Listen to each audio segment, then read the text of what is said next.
جب نبی کی آمد کا تذکرہ ایک عربی شاعر کے سامنے ہوا تو کچھ یوں آواز آئی،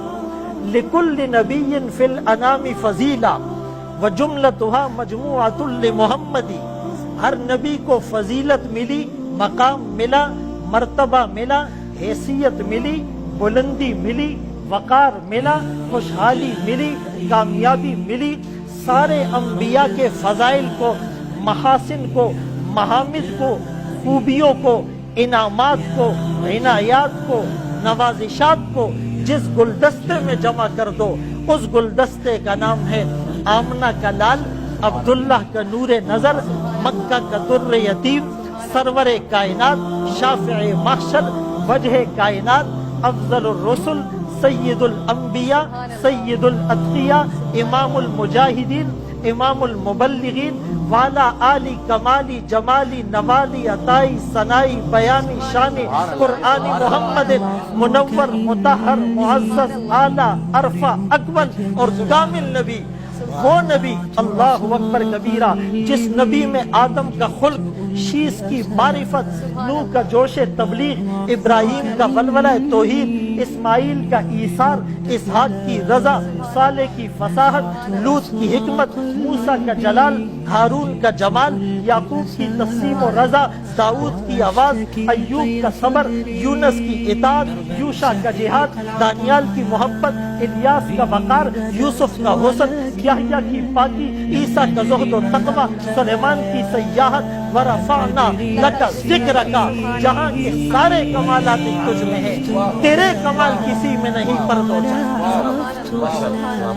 اور میں ایک جملہ یہ کہوں گا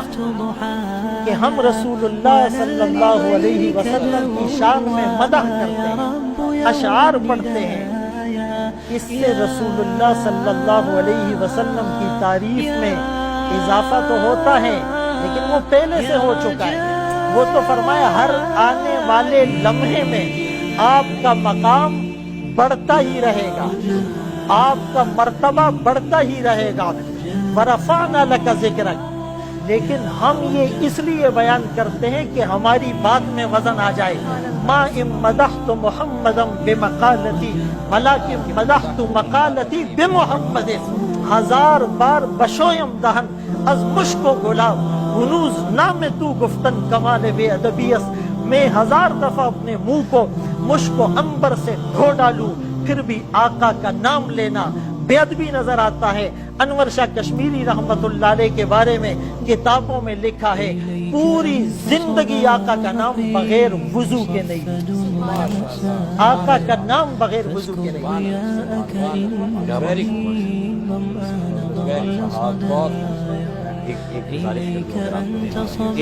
قمر صاحب نے آپ سے سوال آپ کی جانب آئے گا، لیکن ایک گزارش میری بڑی مؤدبانہ، ضياءك إني ظمآن ضل صدايا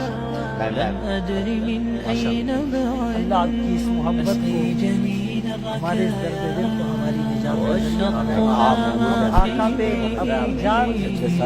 میں یہاں بیٹھ کے سنوں گا آپ سے رحمك يا رب